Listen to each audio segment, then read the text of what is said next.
ಲೋಕಸಭೆ ಸ್ಪರ್ಧೆಗೆ ಹಿಂದೇಟನ್ನ ಹಾಕ್ತಾ ಇದ್ದಾರೆ ಕೈ ನಾಯಕರು. ಕಾಂಗ್ರೆಸ್ ಘಟಾನುಘಟಿಗಳಿಂದಲೇ ಸ್ಪರ್ಧೆಗೆ ಹಿಂದೇಟು ಹಾಕಲಾಗ್ತಾ ಇದೆ.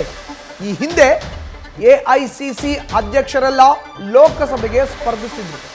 ಎಐಸಿಸಿ ಅಧ್ಯಕ್ಷ ಮಲ್ಲಿಕಾರ್ಜುನ್ ಖರ್ಗೆಯೇ ಈ ಬಾರಿ ಹಿಂದೇಟನ್ನ ಹಾಕ್ತಾ ಇದ್ದಾರೆ. ಈ ಬಾರಿ ಕಲಬುರಗಿ ಕ್ಷೇತ್ರದಿಂದ ಸ್ಪರ್ಧಿಸದಿರಲು ನಿರ್ಧಾರವನ್ನ ಮಾಡಿದ್ದಾರೆ ಮಲ್ಲಿಕಾರ್ಜುನ ಖರ್ಗೆ. ಹೆಚ್ಚಿನ ಡೀಟೇಲ್ಸ್ ನಮ್ಮ ಪ್ರತಿನಿಧಿ ಚಂದ್ರಮೋಹನ್ ನೀಡ್ತಾರೆ. ನ್ಯೂಸ್ ಡೆಸ್ಕ್ ಇಂದ ನೇರ ಸಂಪರ್ಕಕ್ಕೆ ಜಾಯಿನ್ ಆಗಿದ್ದಾರೆ. ಚಂದ್ರಮೋಹನ್, ನೋಡಿ, ಕಳೆದ ಚುನಾವಣೆಯಲ್ಲಿ ಎಐಸಿಸಿ ಅಧ್ಯಕ್ಷರುಗಳೇ ನೇರವಾಗಿ ಅಖಾಡಕ್ಕೆ ಧುಮುಕ್ತಾ ಇದ್ರು. ಆದ್ರೆ ಈ ಬಾರಿಯ ಎಐಸಿಸಿ ಅಧ್ಯಕ್ಷರಾಗಿರೋ ಅಂತ ಮಲ್ಲಿಕಾರ್ಜುನ್ ಖರ್ಗೆ ಚುನಾವಣಾ ಕಣದಿಂದ ಹಿಂದಕ್ಕೆ ಸರಿದಿದ್ದಾರೆ. ಇದೊಂದು ರೀತಿ ದಾಖಲೆ ಅಲ್ವಾ ಚಂದ್ರಮೋಹನ್? ಹೌದು ಮಧುಸೂದನ್, ಈ ಮುಖ್ಯವಾಗಿ ನಮ್ಮ ದೇಶದ ಚುನಾವಣಾ ರಾಜಕೀಯದ ಇತಿಹಾಸದಲ್ಲಿ ಮತ್ತು ಕಾಂಗ್ರೆಸ್ ಪಕ್ಷದ ಇತಿಹಾಸದಲ್ಲಿ ನೋಡೋದಾದ್ರೆ ಎಐಸಿಸಿ ಅಧ್ಯಕ್ಷರಾದವರು ಲೋಕಸಭಾ ಚುನಾವಣೆಗೆ ಸ್ಪರ್ಧೆಯನ್ನು ಮಾಡಿ ಲೋಕಸಭೆಗೆ ಆಯ್ಕೆಯಾಗಿದ್ರು. ಅದಾದ ಬಳಿಕ ಅವರು ದೇಶದ ಪ್ರಧಾನಿಯಾಗೂ ಕೂಡ ಆಳ್ವಿಕೆಯನ್ನು ನಡೆಸಿದ್ದಾರೆ.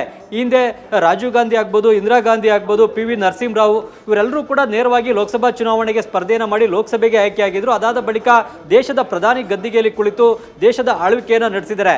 ಜೊತೆಗೆ ಸೋನಿಯಾ ಗಾಂಧಿ ಅವರು ಕೂಡ ಪ್ರಧಾನಿ ಹುದ್ದೆಗೆ ಏರದೇ ಇದ್ರು ಕೂಡ ಅವರು ನೇರವಾಗಿ ಲೋಕಸಭೆಗೆ ಆಯ್ಕೆ ಆಗಿದ್ರು. ರಾಹುಲ್ ಗಾಂಧಿ ಕೂಡ ಲೋಕಸಭೆಗೆ ಆಯ್ಕೆ ಆಗಿದ್ದಾರೆ. ಆದರೆ ಈಗ ಎಐಸಿಸಿ ಅಧ್ಯಕ್ಷ ಆಗಿರುವಂತಹ ಮಲ್ಲಿಕಾರ್ಜುನ್ ಖರ್ಗೆ ಅವರೇ ಖುದ್ದು ಈ ಬಾರಿಯ ಲೋಕಸಭಾ ಚುನಾವಣೆಯಲ್ಲಿ ಸ್ಪರ್ಧೆ ಮಾಡದೇ ಇರಲಿಕ್ಕೆ ತೀರ್ಮಾನವನ್ನು ತೆಗೆದುಕೊಂಡಿದ್ದಾರೆ. ತಮ್ಮ ಸ್ವಕ್ಷೇತ್ರವಾದಂತಹ ಕಲಬುರಗಿ ಲೋಕಸಭಾ ಕ್ಷೇತ್ರದಿಂದ ಈ ಬಾರಿ ತಾವು ಸ್ಪರ್ಧೆಯನ್ನು ಮಾಡೋದಿಲ್ಲ, ಬದಲಿಗೆ ತಮ್ಮ ಅಳಿಯ ರಾಧಾಕೃಷ್ಣ ದೊಡ್ಡಮನಿ ಅವ್ರನ್ನ ಕಾಂಗ್ರೆಸ್ ಪಕ್ಷದ ಅಭ್ಯರ್ಥಿಯಾಗಿ ಕಣಕ್ಕಿಳಿಸಲಿಕ್ಕೆ ಮಲ್ಲಿಕಾರ್ಜುನ್ ಖರ್ಗೆ ಅವರು ತೀರ್ಮಾನವನ್ನು ತೆಗೆದುಕೊಂಡಿದ್ದಾರೆ. ಈಗ ಮಲ್ಲಿಕಾರ್ಜುನ್ ಖರ್ಗೆ ಅವರು ಕರ್ನಾಟಕದಿಂದ ರಾಜ್ಯಸಭೆಗೆ ಆಯ್ಕೆ ಆಗಿದ್ದಾರೆ. ರಾಜ್ಯಸಭೆಯಲ್ಲಿ ವಿರೋಧ ಪಕ್ಷದ ನಾಯಕರಾಗಿದ್ದಾರೆ. ಹೀಗಾಗಿ ರಾಜ್ಯಸಭೆಯ ಸದಸ್ಯರಾಗಿ ಮತ್ತು ವಿರೋಧ ಪಕ್ಷದ ನಾಯಕರಾಗಿ ಮುಂದುವರಿಲಿಕ್ಕೆ ಖರ್ಗೆ ಅವರು ಆಸಕ್ತಿಯನ್ನು ತೋರಿಸಿದ್ದಾರೆ.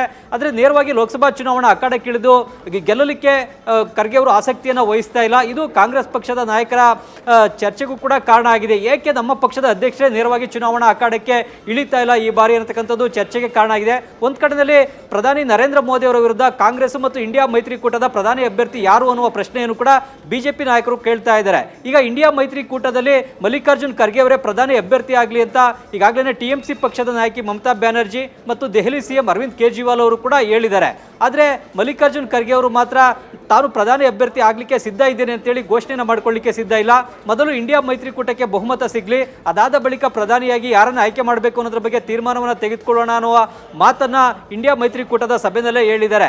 ಈಗ ಮುಖ್ಯವಾಗಿ ಖರ್ಗೆ ಅವರೇ ನೇರವಾಗಿ ಲೋಕಸಭಾ ಚುನಾವಣಾ ಅಖಾಡಕ್ಕಿಳಿದು ಹೋರಾಟವನ್ನು ನಡೆಸಿದ್ರೆ ಆಗ ಕಾಂಗ್ರೆಸ್ ಪಕ್ಷದ ಕಾರ್ಯಕರ್ತರಿಗೆ ನಾಯಕರಿಗೂ ಕೂಡ ಉತ್ಸಾಹ ಬರುತ್ತೆ, ಉತ್ಸಾಹ ಹೆಚ್ಚಾಗುತ್ತೆ. ಮುಖ್ಯವಾಗಿ ಪಕ್ಷದ ನಾಯಕನಾದವನು, ನಾಯಕತ್ವ ವಹಿಸಿದಂಥದ್ದು ನೇರವಾಗಿ ಚುನಾವಣಾ ಅಖಾಡಕ್ಕಿಳಿದು ಅದು ಯುದ್ಧದ ರೀತಿಯಲ್ಲಿ, ಹಾಗಾಗಿ ಅಖಾಡಕ್ಕಿಳಿದು ನೇರವಾಗಿ ಹೋರಾಟವನ್ನು ಎದುರಾಳಿಗಳ ವಿರುದ್ಧ ನಡೆಸಬೇಕು. ಆದ್ರೀಗ ಪಕ್ಷದ ನಾಯಕತ್ವವನ್ನು ವಹಿಸಿದಂತಹ ಖರ್ಗೆ ಅವರೇ ಈ ಚುನಾವಣಾ ಅಖಾಡಕ್ಕಿಳಿದು ನೇರವಾಗಿ ಬಿಜೆಪಿ ವಿರುದ್ಧ ಹೋರಾಟವನ್ನು ನಡೆಸಲಿಕ್ಕೆ ಸಿದ್ಧವಾಗಿಲ್ಲ, ಬದಲಿಗೆ ರಾಜ್ಯಸಭೆಯ ಸದಸ್ಯರಾಗಿಯೇ ಮುಂದುವರಿಲಿಕ್ಕೆ ಆಸಕ್ತಿಯನ್ನು ತೋರಿಸ್ತಾ ಇದ್ದಾರೆ. ಇದು ಕೂಡ ಈಗ ಕಾಂಗ್ರೆಸ್ ಪಕ್ಷದಲ್ಲಿ ಚರ್ಚೆಗೆ ಕಾರಣ ಆಗಿದೆ. ಆದರೆ ಖರ್ಗೆ ಅವರಿಗೆ ಬಹುಶಃ ವಯಸ್ಸಿನ ಕಾರಣವೋ ಅಥವಾ ಅವ್ರಿಗೆ ಇಡೀ ದೇಶಾದ್ಯಂತ ತಾವು ಚುನಾವಣಾ ಪ್ರಚಾರವನ್ನು ನಡೆಸಬೇಕು, ತಾವು ಈಗ ಪಕ್ಷದ ರಾಷ್ಟ್ರೀಯ ಅಧ್ಯಕ್ಷರು, ಬೇರೆ ಬೇರೆ ರಾಜ್ಯಗಳಲ್ಲಿ ಸುತ್ತಾಟವನ್ನು ನಡೆಸಿ ಪ್ರಚಾರವನ್ನು ನಡೆಸಬೇಕು ಅನ್ನೋ ಕಾರಣವೋ ಅಥವಾ ಇನ್ಯಾವುದೋ ಕಾರಣಕ್ಕೋ, ಆದರೆ ಖರ್ಗೆ ಅವರು ಮಾತ್ರ ಈಗ ಕಲಬುರಗಿ ಲೋಕಸಭಾ ಕ್ಷೇತ್ರದಿಂದ ಚುನಾವಣಾ ಅಖಾಡಕ್ಕಿಳಿಯಲಿಕ್ಕೆ ಸಿದ್ಧ ಇಲ್ಲ. ಈ ಹಿಂದೆ 2009, 2014ರಲ್ಲಿ ಖರ್ಗೆ ಅವರು ಇದೇ ಕಲಬುರಗಿ ಕ್ಷೇತ್ರದಿಂದ ಲೋಕಸಭೆಗೆ ಆಯ್ಕೆ ಆಗಿದ್ರು. 2019ರಲ್ಲಿ ಮೊದಲ ಸೋಲನ್ನ ಕಂಡಿದ್ದಾರೆ. ಆದ್ರೆ ಈಗ ಮತ್ತೆ 2024ರ ಚುನಾವಣೆಯಲ್ಲಿ ಸ್ಪರ್ಧೆ ಮಾಡುವಂತ ಅವಕಾಶ ಇದ್ರೂ ಕೂಡ ಖರ್ಗೆ ಅವರು ಈಗ ಸ್ಪರ್ಧೆ ಮಾಡೋಕೆ ಹಿಂದೇಟನ್ನ ಆಗ್ತಾ ಇದ್ದಾರೆ. ಮಧುಸೂದನ್, ಧನ್ಯವಾದ ಚಂದ್ರಮೋಹನ್ ನಿಮ್ಮ ಮಾಹಿತಿಗೆ. ನ್ಯೂಸ್ ಫಸ್ಟ್ ನಿರ್ಭೀತಿಯಿಂದ ನಿಮ್ಮ ಪರವಾಗಿ.